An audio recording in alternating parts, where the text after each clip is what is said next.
This episode of Everyman's Arsenal podcast is proudly sponsored by Nocturn Industries.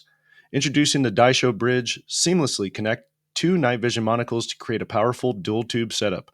And don't miss out on the Chimera, Nocturn's panoramic night vision goggles. Upgrade your night vision game at nocturnindustries.com and use discount code TLDCO.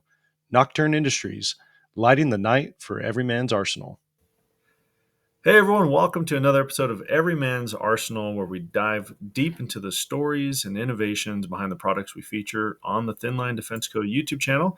And today we have a special guest. We have Chris from HRT.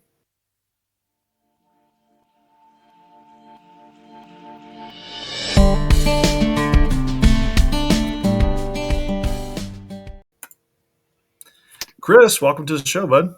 Well, as always, it's a pleasure anytime I get to go out and do anything with the TLD crew. So for me, this is always win-win.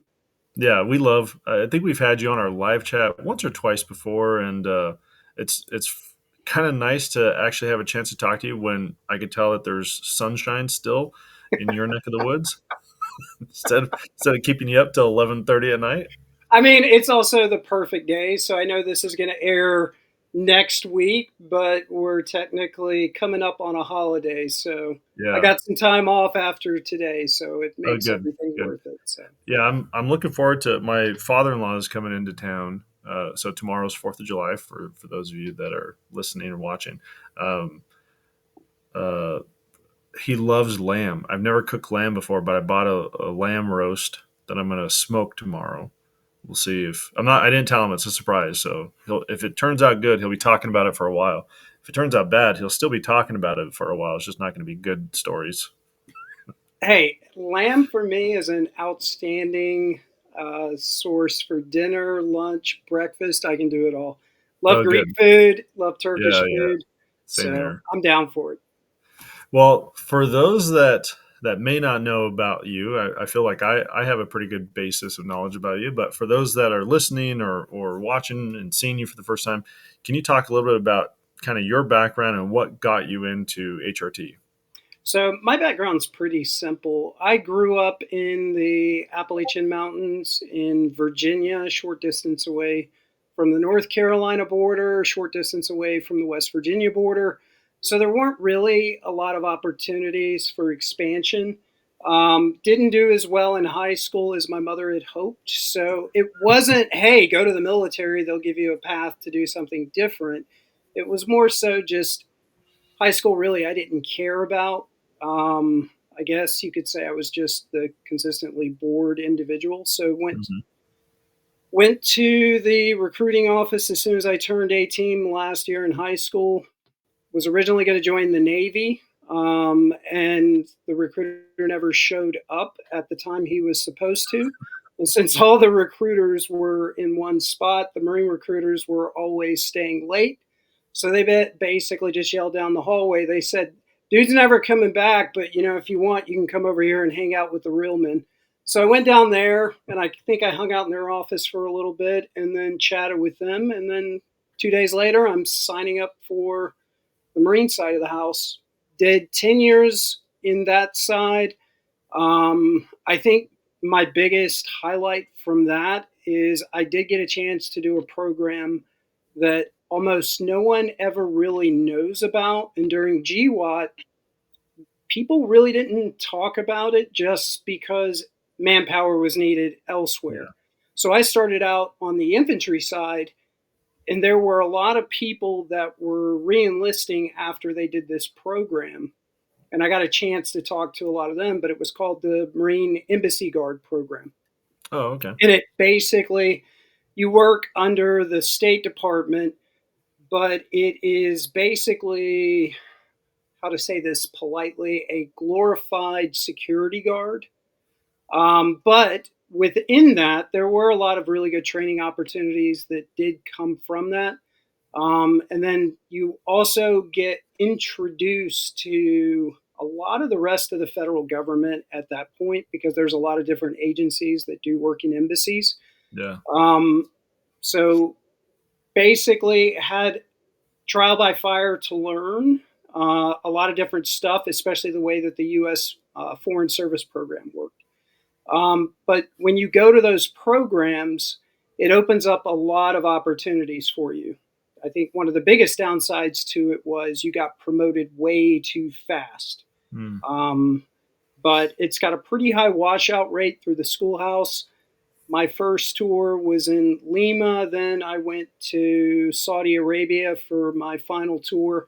Then after that, I got out of that program, went back to the fleet, transitioned to O2 or the information side of the house. And then basically 9/11 happens. And then everybody goes into kind of pucker factor Yeah. status. Unfortunately, I volunteered multiple times to try to go to Afghanistan, but the options there were really limited because Marines just really weren't doing anything there unless you were already out on the mute. Sure. But we started working up packages, and that's kind of the point where we started to see that there were other places in the Middle East. Regardless of what you think about it, I have my own opinions about it as well. But we ended up deploying there, basically doing the drive up to Baghdad, and then other units were moving further north. Repurposed ourselves a little bit more towards Kuwait, and after Okay. that, I was just kind of burnt out on all the politics that were going on, and I said, you know what, maybe this isn't for me. So I Mm-hmm. went back and I said, hey, I'll make you a deal. You send me back to infantry and I'll stay in for another 4 years. They kind of laughed at me and they said, yeah, that's not going to happen. It's like Hotel California. Once you go into that group, you're never getting out. So basically, talked with the family at the time and they were like, yeah, maybe it's time to move on. So we moved on, moved to Ohio. Um, 2006, that was the first time that I met Gene Newland, which is actually the owner or primary owner or the majority partner for currently what HRT is. And we stayed in touch. You know, we were quite amicable towards each other. And then in Yeah. 2010 timeframe, he had the training side, and I'll kind of compile these in together. But HRT originally stood for high risk training. Oh, okay. So he asked if I would come in and try to help train some of the pistol courses, carbine courses, shotgun courses that we were offering at that time because we had the director of training. He was with a SWAT team in Columbus, Ohio. So he was doing a lot more of the tactical based courses, and I was doing more on the marksmanship, Okay. weapon manipulation components, and trying to basically balance that with what was going on.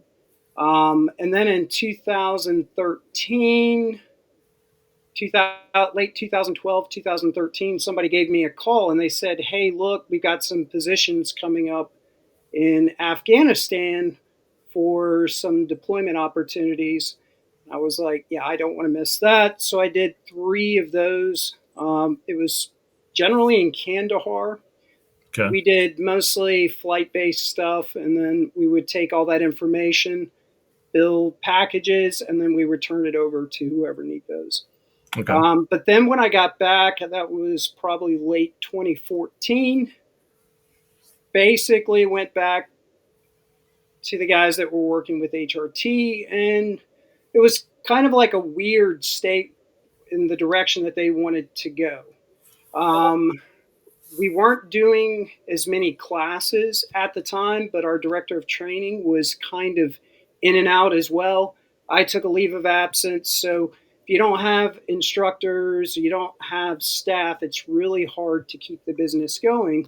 Yeah. And this is pretty much right when YouTube, Instagram, Facebook, you know, they'd been around for a while, but you started to see the increase as Yeah. using that as a major media tool to kind of promote companies. So we kind of got into looking at the best way to promote the company. I think we had a little bit of differences in opinions and ideas in the direction we wanted it to go. But I still tried to help out where I could. And then 2017, we started to look at, is it really worth putting all the time and effort into this if were not really going in the direction that we wanted to at that time. It wasn't a failure. What it was kind of the opportunity to learn from those issues. So eventually, we ended up retooling what the company was, and we started coming up with some designs because when we did classes, sometimes it would be full kit classes. We Hmm. started looking at a lot of the things that we liked about the gear we were running, and then we started looking at what we did not like. And then we started to come up with some simple designs on some smaller stuff. And then eventually we ended up working with another designer, and that's where we came up with the H-Rack. Then we started to build onto that, came up with the rack. And then after the rack, we started to eventually move into more of the load bearing capacity components, and that's where we got the LBAC. But before that, then we started working on placard systems because 2017, you could kind of see the writing on the wall. Hmm.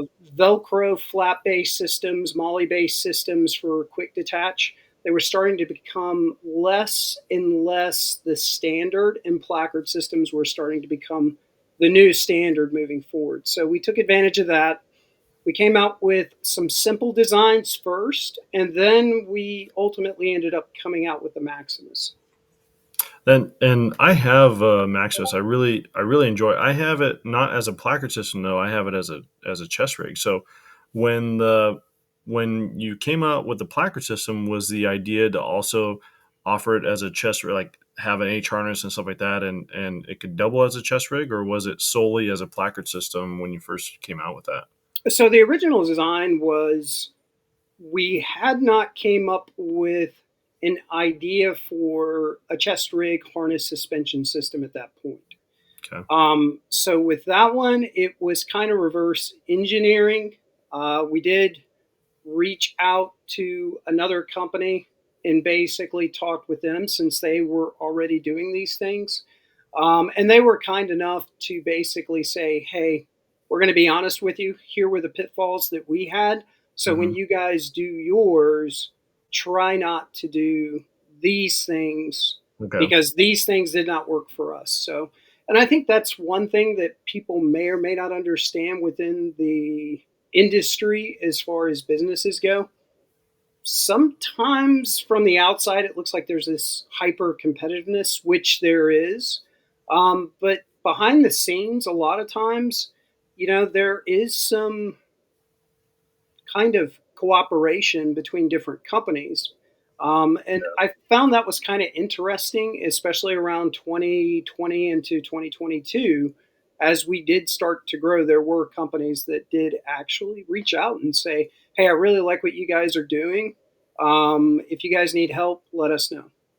So, Which is, even someone like me, Walsh probably has a better basis of knowledge on things, but I feel like I'm a little bit in the know, doing reviews. But it is interesting and kind of inspiring to hear that there are companies that are still willing to do that. Like instead of just these profit mongers that are just holding out for themselves, like actually reaching out and being able to offer help, whether you take them up on it or not, is it's kind of inspiring to hear that that's something that you've experienced in that field.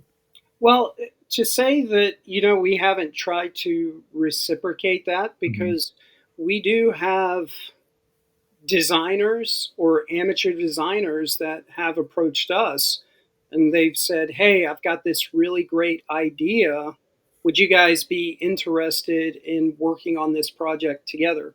And we have done some with some of those, and then others, it just wasn't something that really hit into our niche. And we Sure. basically said, hey, look, we can get you in contact with people that can do production for you.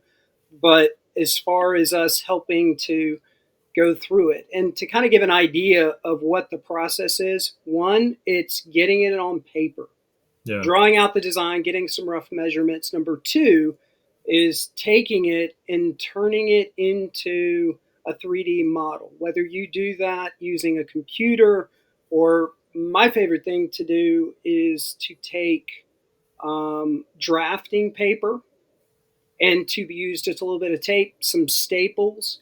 cut out Okay. your pieces, and then basically create just kind of a really light 3D model. Yeah, And I it like that. works really well to basically get the idea across. And then what you can do is you can start looking at it and you can say, hey, this is a little bit hard on the edges, or this crease here could end up creating problems. This flap here, how is it going to seal in the long run? But then after you get it to your initial 3D component from there, then you can start looking at turning it into something in nylon, because nylon's not cheap anymore, so you Yeah, can't just buy up a whole bunch of it. yeah, But ultimately, that's kind of the early process, and that takes time and that takes a little bit of feedback. And then you want to prevent the groupthink, so you ask someone from an outside perspective, hey, purpose of this is for this. Do you see a use in that? And then you go to somebody else and they may have an alternative outlook on it, saying, you know what, I really like that. And if you were to add this type of buckle here, here, and here, you could make that into a cutie. And instead of mm, using it for your initial purpose, you could use it as a dangler or a med pouch or something else. yeah, And that's kind of what I enjoy about the design process on the back end is you get to work with a lot of synergetic ideas. And as long as you don't have thin skin, you yeah. you can basically do a lot more than you ever thought that you could. So Yeah, and I love that idea. That's something that we've talked about, not because you're on here and I'm uh, praising HRT a little bit here, but that's one of the things that Walsh and I talk a lot about, on our live chat or with each other. That one of the things we like about about you guys is if there's something that may not be working right for us with whatever product we're HRT product we're looking at, or we may not like something some way. If we were to share that with you, our goal is we're trying to provide feedback, and the way that you guys take it is typically like, I feel like one of two ways. Either, oh well, maybe you don't have the whole picture, this is how it was designed, okay, that clarifies things for us. Or it may be something that you guys don't know about, and it's not something that I've never seen anyone from HRT get offended because we don't like how something is put together, and there's other companies. I bring that up because there are other companies that we were to provide feedback like that, and the response is very negative towards us. It's not something that's very favorable. And there's there are some folks that I've interviewed on this podcast before, that have talked about when ideas come up. It might be a small idea, maybe there's new ITW buckles, or whatever it might be. They'll make a minor adjustment and kind of quietly release, if you want to think of it like a version 1.2 of the product, but not really say anything about it. It's just kind of a quiet re-release. Um, and so there's times where they could have, I don't know, 1,000 SKUs for a product. It may look like the same product as a consumer, but internally they know, well, we've made 1,000 changes to this thing, and I'm exaggerating a bit. When you take feedback like that, or let me back it up a little bit. So when a product comes out, do you take customer feedback and then turn that into a 2.0 version, or do you try to perfect that before it even goes to market by getting these types of feedbacks that you're talking about? So there are three levels to that. There is pre-release. So we will build out prototypes. We will Hmm. send those out to testers. And that's usually about, we try to do it as early as possible. Now, with smaller products, we may not be able to do it as much in bulk, but if it's a larger scale product, then that's going to take more time to do. Yeah, So once we do get to, say, that prototype 1.3, where we've done in-house testing and we can kind of go in and say, yeah, this sucks, yeah, or wow, this is great, I never thought it was going to work like this. But I've had the chance to go to the range, go to the shoot house, do different training environments, do a murph with it, and I had no issues at all. Or I wore it around the house for 3 days just to kind of test the way that the wear on it is going to be. And then once you get to that happy point, you send it out for your initial feedback. And those that have worked with us, we want to say thank you to them. But they'll basically do a simple form that kind of goes over the main points that we're most worried about. Okay. And then we leave it open for them to add in whatever extra additional information that they want to add to it. Once they get that back to us, we start to look at the trends. So if it is a big issue, then that means we may have to move to delay the launch of that product. Okay. If it's really small issues like, hey, I really didn't like the way this flap interfaced, or I didn't like the way that these buckles interface, then we can go in and make quick changes, because usually one is none, two is one. So we try to have some type of backup idea. So if something that we thought would work during the initial prototype didn't work, then we'll come back with a secondary option and put that in, and that would be the initial release. And the secondary components would be with something like, say, you're talking about with buckles or something like that. Yeah. So we've actually done that. And usually we do not requalify or reclassify that as a brand new product. Okay. It's just to keep it in the system. Anybody who's ever had a business, especially on the retail side, like you said, SKUs are a pain. And the less you have to consistently do in there. So that would be a part of like Gen 1 upgrades. Now, the feedback that comes from, say, larger issues that we may not have discovered during the initial component of it, Hmm. or our own internal, or the initial send out to people actually running the gear testing it, that goes into the next level. And that is, we break those down into, can we fix them within this generation through a small alteration change or just like a buckle upgrade? Or can we hold off and do a complete redesign and then just add these feedback components into Gen 2.0? Or a brand new product eventually that may come from a product that did really well, but it had some critical feedback that we thought needed to be upgraded. So, like you had mentioned earlier, was the HRAC the first plate carrier you guys came out with, and then the rack after that? Yes, so So was that? The HRAC was the first one, mainly because as a startup company, you need Mhm. something that you could build off of. Like, Okay. I do enjoy the rack, but the HRAC, it is still my favorite system just because it's simple. Yeah. I am a huge proponent of simplicity. I think simplicity gets so overlooked so many times. But then the rack came in and it started to look at team based operations, movements, stuff like that. So that's when the zippers, the single Molly interface, as well as the Velcro component, started to come into the design. And then we wanted to start looking at something along the lines of load bearing, because everybody wants bigger plates, the more danger that they may be placed in. So that's where the LBAC came in. Companies previously, they did do things like that where they had customers that were going to be running heavier plates. Hmm. So that was the main purpose behind the LBAC, was just a more stable, rigid system that would be able to carry the kit without moving all over the place. Yeah.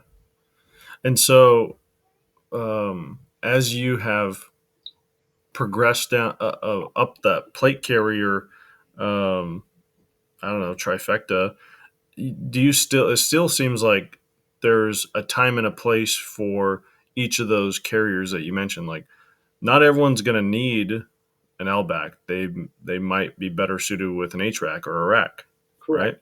right? Okay. Well, and that also brings me to evolution, to basically take what was learned from your initial products And that kind of goes into that phase 3 Yeah. adjustments. And we know that eventually we are going to have to do something with the HRAC as well as the rack.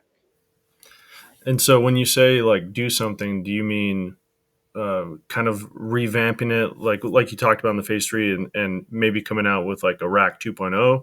Not that I'm trying to squeeze you for Um, I what your will job is. simply say that we've been in discussions for quite some time, Mm-hmm. going in, looking at our best sellers, and then being able to brainstorm with ways to keep the great stuff that we feel are in those products, Mm-hmm. but also modernize certain elements. And I think Yeah. that's one thing that you're starting to see is modernization is happening at a much more rapid pace than what it was 10 years ago. Yeah. Um, 10 Hmm. years ago, that would be 2014. There were really four main plate carriers. I know people are going to hit you up in the comments. No, there were many more. But as far as your commonly bought plate carriers, there were really four on the market. Um, but to kind of go back to what the original point was, which was modernization, Yeah. once you have something that really works for a customer, you want to keep as much of the good stuff as possible. But Molly, as far as the external components, Mm-hmm. most everything now is being moved over to a laser cut system. Yeah. So that's starting to become a standard. Yep. And then you start looking at zipper interface systems. Most plate carriers are starting to come with those, unless, for instance, they're looking at just more of a simplified version. And Sure. like I said, for me, simplicity is beauty because there's Yeah. nothing crazy about it. There's nothing you've got to take on and off. I have nothing against those systems. I think they Sure. do have their purposes. But for me, a very simple system that if I need to put Molly in it, it's there. If I don't, then that's less weight that I've got to carry around. Now, it seems like there might be an issue, though. I guess if you have the infrastructure, maybe not. But if you're a company where you are putting, your typical like Pals webbing or Molly onto a product, and now you're thinking, well, we're going to get rid of that and do laser cut. If you don't have that investment of the machines, then that seems like that could be a significant expense. But if you already have all that, wouldn't the laser cut be, I don't know, I'm asking this, like a cheaper alternative to having people sew on webbing and making sure that the spacing is right and having Molly on a product? So to kind of answer those questions, one, time, number two, weight, and number three, just a more simplified version of that. So, one, you're correct. If you basically just take a few cuts of a specific type of cordura and you put it under a laser cutter, you can cut out your forms. You can add in all of your laser cut Molly interface points. And then you've cut down on weight and you've also cut down on time and you've cut down on extra material being added on to the final product. Okay. Hmm. So if, but if someone is if it's a startup, you probably, I don't know, I'm just thinking out loud here, like wouldn't want to spend, I don't know how much laser cutters are, but spend that money for that investment. Maybe Um, it's better to do the so, to kind of answer that, there's a lot of companies out there that is their number one job is to take a design from either a CAD or some type of other 3D printing kind of concept, add that into their computers, and then, in a nutshell, they just do like large. contracted out. Yeah, and if Yeah. you do not have those, you can always do something like that. Yeah, that's a great idea. So where we're at in Columbus, we're really lucky because that's how we do a lot with the belt. We basically take the material over to the company that does all the laser cutting. Mm-hmm. Then it comes back to us. We start the sewing. We do the rivet interfaces. Yeah. And then next thing you know, it's been our goal, which is to move as much stuff that we can do in house back to an in house production capability. Okay. Very cool.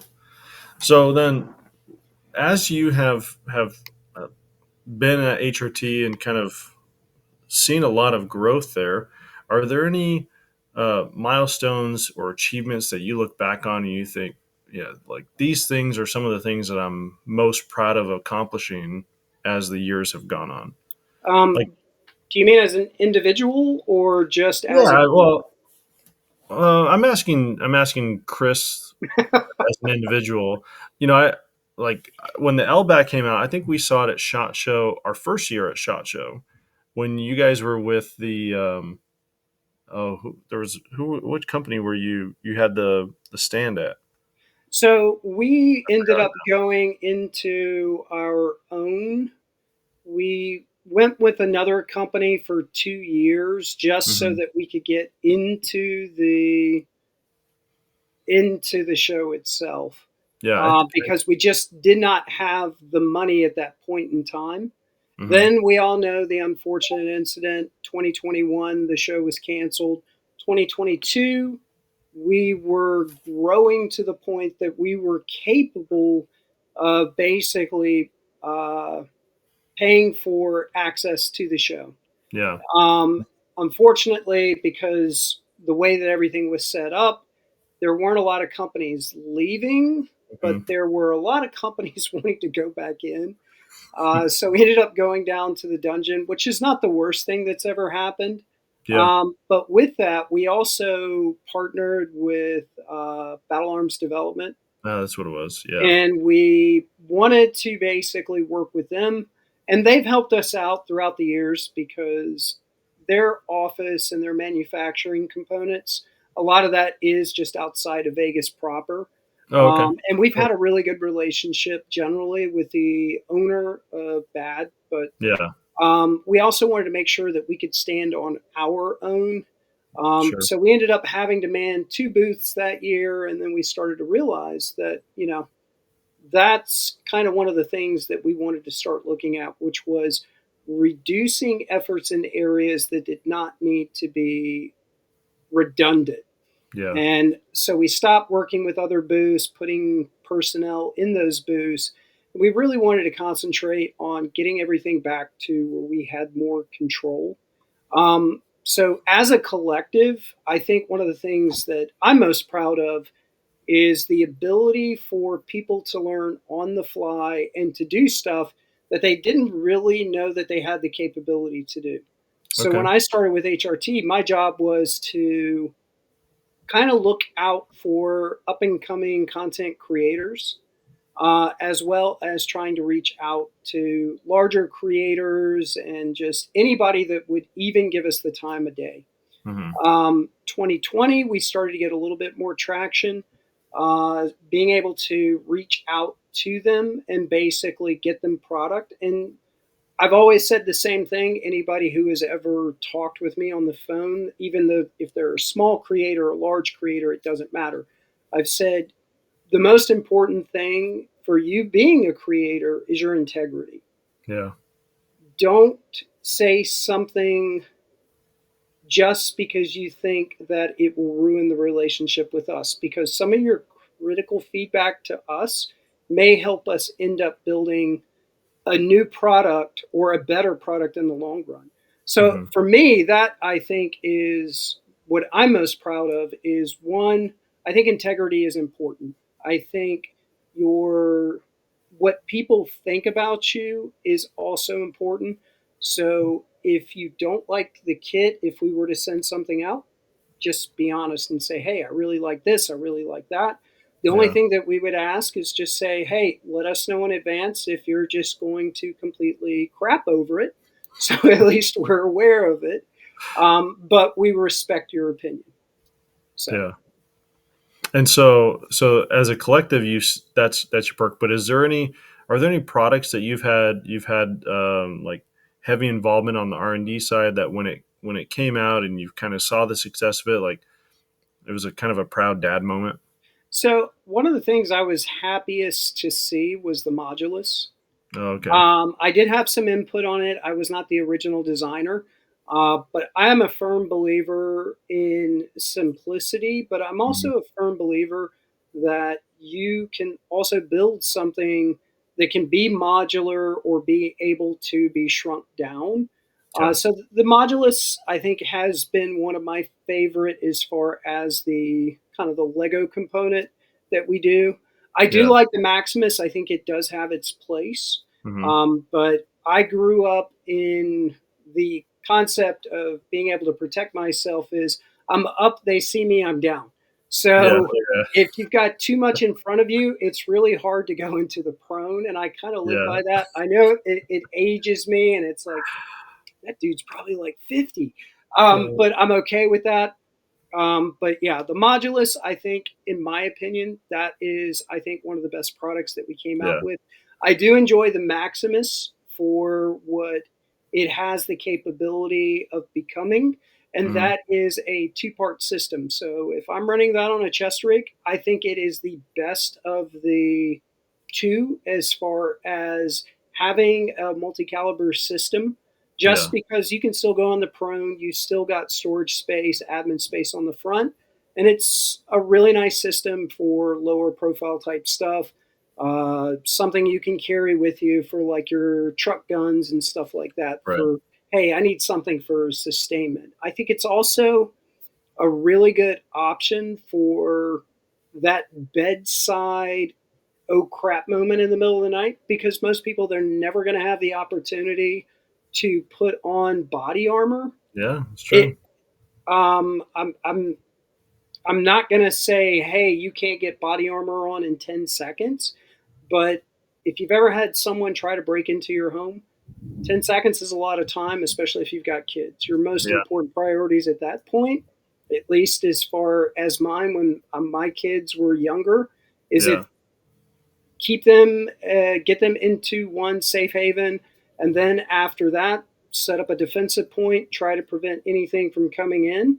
Yeah. So I'm not going to tell other people how they need to do their home security plan Yeah. for a defensive But purpose. doing all that too when you're half asleep still.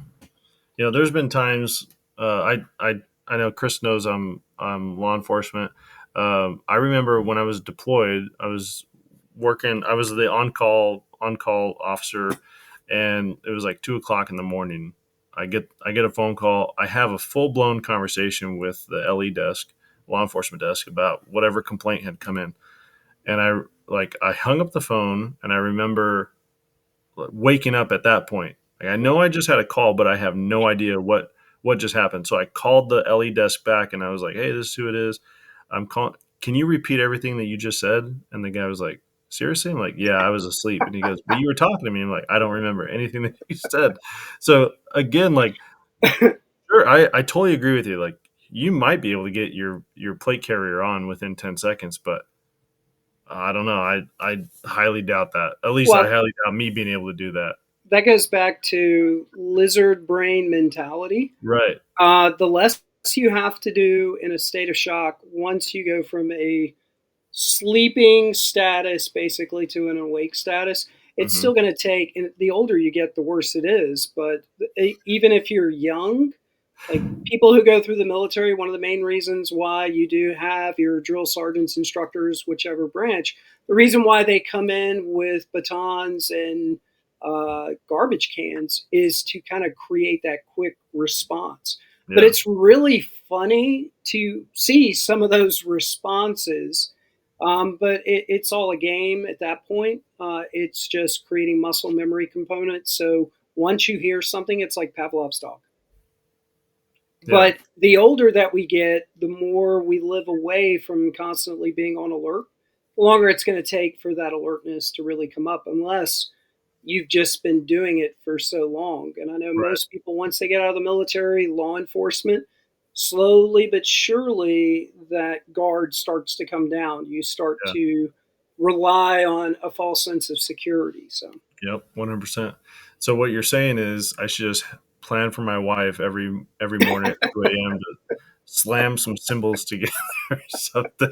Hey, We got to whatever works. bring that back. As long as you can go from that state of complete REM sleep and then go to basically full alert in say 5 seconds, you should be okay. Yeah, Um, it's yeah. So getting out off of the sleep topic a little bit, but this idea of like being constantly ready. I typically carry concealed even at the house, and my wife has always given me crap about it. But we have this alarm system, I guess, that when someone opens the front door, it dings like you hear. So you have this audible noise, and I didn't know my nephew who drives. My nephew came by the house, and so I know the kid. I know my kids are upstairs. I'm talking to my wife in the kitchen, which you can't see the front door from the kitchen. I hear the ding, and like immediately gun is out, and I'm coming around the corner because I'm thinking a threat there. And there's my 16-year-old nephew like, "Oh, Uncle Jason!" I'm like, "Dang it!" Let ring the doorbell or something. Like, don't just, dude. He has not walked into my house since then. I don't think he's been over at my house since then. Well, I think that's one of the nicest things about polite society is they usually announce themselves prior to Yeah, showing up yeah, or at least kind of a rap on the door. But once you start getting into family, that politeness isn't always yeah. there. So I have that with my kids as well. So they'll be out and then they'll just walk in the house and it's like, oh, when did you get here? So Yeah, they know now. Uh, Call or text Uncle Jason before you come over. Um, I'm curious though, like some of the things that I use on the daily. If it's something that I really enjoy, um, like my EDC is right now is an IWI Masada Slim, and I love that thing. And I've talked to the IWI guys about it. I share my happiness about that gun a lot with them. Are there times where you, at least memories that you know of, or things that customers have shared with you guys about success that they've had with an HRT product in the field that just stands out to you? So, one thing that we've really tried to do the more that we grow is get the gear into people at the SOCOM level instead of just the regular patrolmen, get it Hmm. more into the hands of people who work within the SWAT side. Yeah. So, one thing that we really get happy about is if we get feedback from, say, a SEAL team or a Special Forces ODA, and one of those team sergeant or even just the weapons sergeant or the med sergeant, they come back and they're like, hey, I've been running this for this long Hmm. and I absolutely love it. However, can I give you some feedback to make it better? And those are the things that we really like to hear. Yeah. But then there are other ones that don't necessarily always make it to, hey, attaboys. And that is when we send this out to content creators, some of these content creators, they do have a normal life when they're not in front of the camera. And in some of their lives, it's kind of dangerous. And some of them are very open about it, and some of them aren't. And I've received quite a bit of feedback from individuals like that. And they're like, yeah, I've been running this piece of kit ever since I got it. And unless someone can come out that can do this, I'm going to keep running it in my day to day job.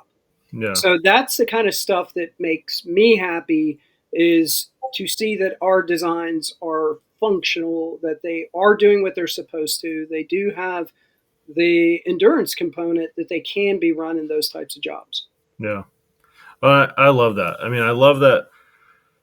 I'm not a product designer, but there have been times where, um, prior to law enforcement, when I was working, let's say aircraft maintenance, like going out and having some of these younger airmen that I would train up on an item, how to do something, to kind of send off your kid and watch them do it for the first time on their own and to get that feedback.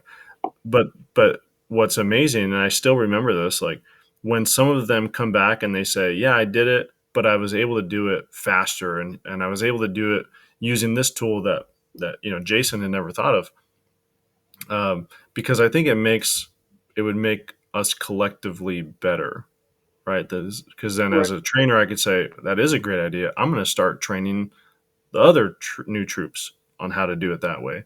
Um, so it's I get where you're coming from. Like that can be inspiring in some ways. It would be a cool feeling to have that from a content creator. Well, even if it's just a private that is doing security forces, and then they come back, or sorry, an airman or a seaman that is involved with that type of skill, and they're like, "Yeah, whatever the military gave me, I was not a fan of it. Yeah, You guys fit me better. I think this is a more viable option for what we're doing." Or even if it's just that patrol officer coming back saying, "Hey, we're required to carry a or a go bag kit, hmm, and I've been running this for 4 years, yeah, and I train with it every single weekend, and it's held up great. It sits in a hot car, and it's like 130 degrees, and we've had no issues with deformation." So things like that are also nice to hear. But as a company, we cannot rest on our laurels. We can only come up with new ideas, put those through a testing process, and eventually start to look at a way that we can figure out the best usage for it, like we talked before. yeah. Hey, we thought it would have been a great way to do this, but when we got external feedback, they're doing this in their day-to-day operations, and they said that this would be perfect for doing this. So Which is, I think it's cool you're when you're challenged a little bit, because I think it makes us better. So I love that, and it's funny because I was when you were saying that, like people saying, especially in the military, like I was issued this gear, it wasn't great. That's how I felt. When I've talked about this in some of my reviews. When I first started law enforcement, literally my training officer like pointed to an empty office, and he was like, "Oh, there's a box of," it was like Bianchi and what's the other?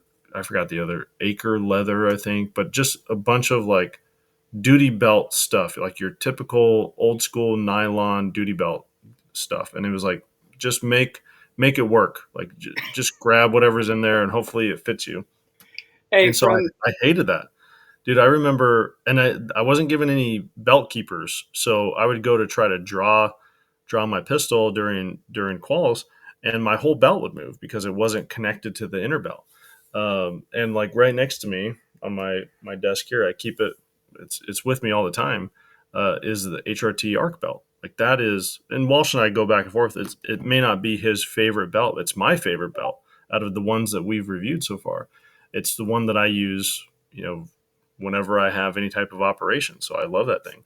Um, See, and it's that's feedback like that that makes me happy. So yeah, it's there's but there's also that personal preference side. Like I love this idea of kind of your old school weaving molly, and that lockup is just something that you can't get with some of the other belts that are out there right now. Or you could, but not as, I don't think it's as good as your guys's. So sorry, I'm going off on a tangent now. hey, tangents are nice. That way Well, you man, can open it up to the next rabbit hole that you can jump in and start talking about. I So. know, but I know it's getting late for you. It's Fourth of July. You're off. I did want to end with a question that I'm very interested in. Um, where do you see HRT going? I think it's something that, for a gear company is how I would define you guys, and seeing the flashlights, which I absolutely love. The duty flashlight is like my favorite duty flashlight of all time. Um, that's kind of a way to diversify that I wasn't expecting from HRT. So, are there any other surprises in the future that you can share?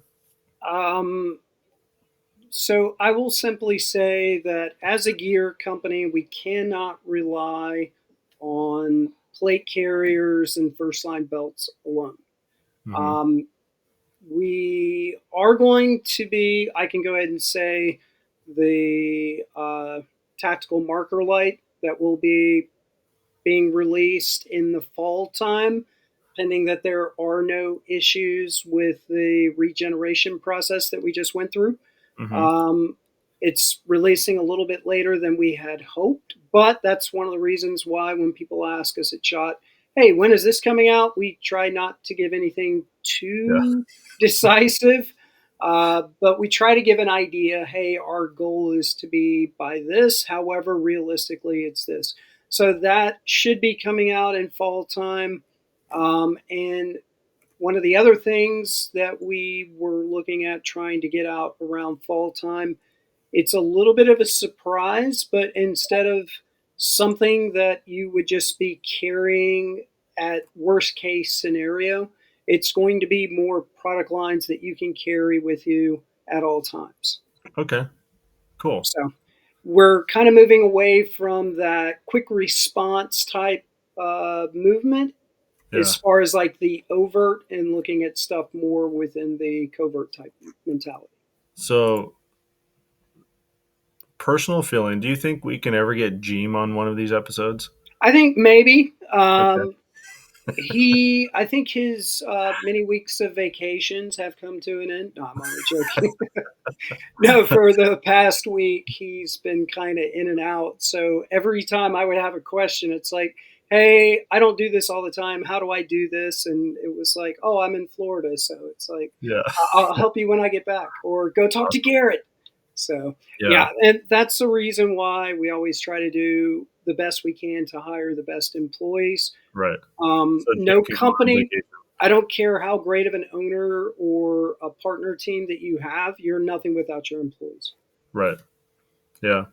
Well, Chris, man, I'm looking forward to it. I feel like I'm reading between the lines a little bit on what you said there, but maybe I'm way off topic. So I'll be surprised just like everybody else, unless we get a sneak peek here at TLD. But man, I appreciate you taking some time. Hopefully, you have a great 4th of July tomorrow and enjoy your vacation. And yeah, dude, this is going to be airing the 9th next That week. sounds awesome. And I just want to take the last opportunity to say that all the subscribers and all those who go to the TLD media components that you guys put out, which is just absolutely outstanding. Your subscribers are awesome. And the people that you guys interface with, it is an absolute priceless event to see how responsive that both you and Walsh are for the individuals that reach out to you guys. I think that says a lot about the TLD team. Oh, we appreciate it, man. Let me rephrase that: TLD family. Yeah, yeah, and that's how we treat it. Sometimes we're roughhousing and we're beating each other up, and then the next time we're putting band-aids on each other and telling them not to tell mom. It's the best way to go. Ask for forgiveness. Don't ask Uh, for permission. Right. that's right. All right, buddy. Well, thanks again for taking time, and for all of the viewers and the listeners out there. We appreciate you guys tuning in. We'll catch you on the next one. Adios.